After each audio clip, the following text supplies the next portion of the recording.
We've said that the term cognition refers to mental states like knowing and believing, and to mental processes that we use to arrive at those states. So, for example, reasoning is a cognitive process, so it's a perception.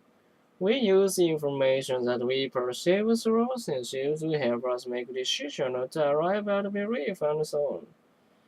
And then there are memory and imagination, which are related to the knowledge of things that happened in the past or may happen in the future.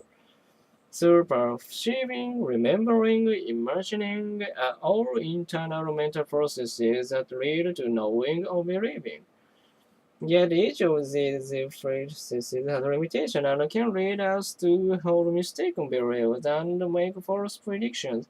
Take memory, for example. Maybe you have heard of studies in which people hear lists of related words. Let's say a list of different kinds of food.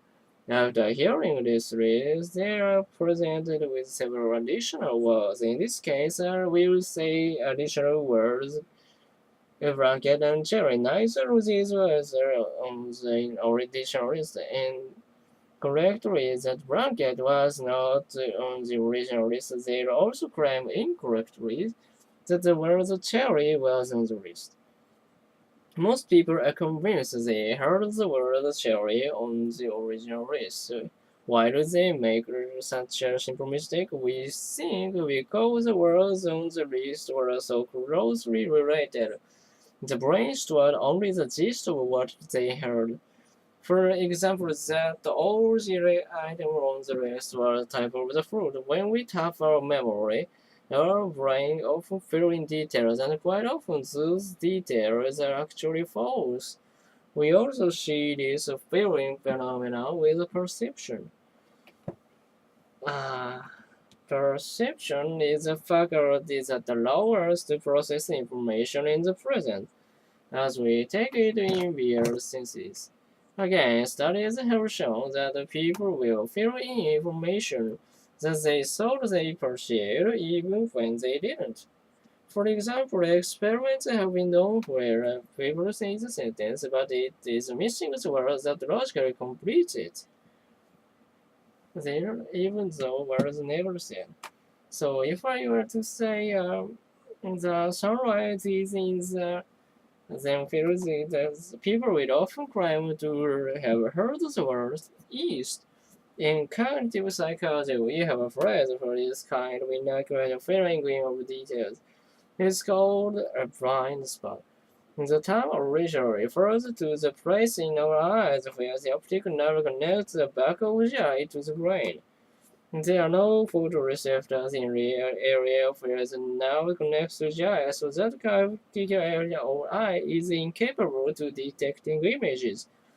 It's producing a blind spot in our field of vision. We are unaware of it because the brain fills in what it thinks or detects it produces complete to us.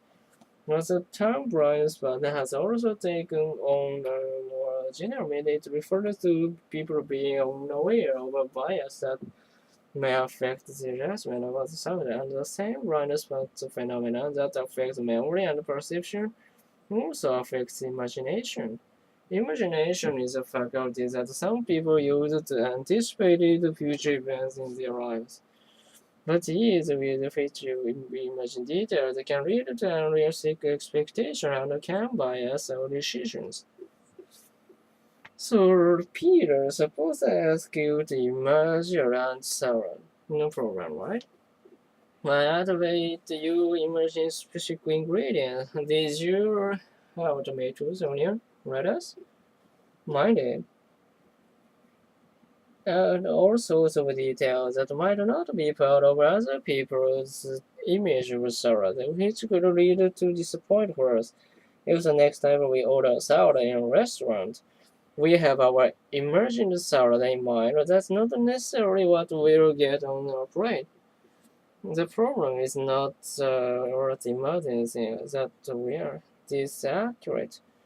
We should be aware that our imagination has this built-in feature, the blind spot, which makes our predictions fall short of reality.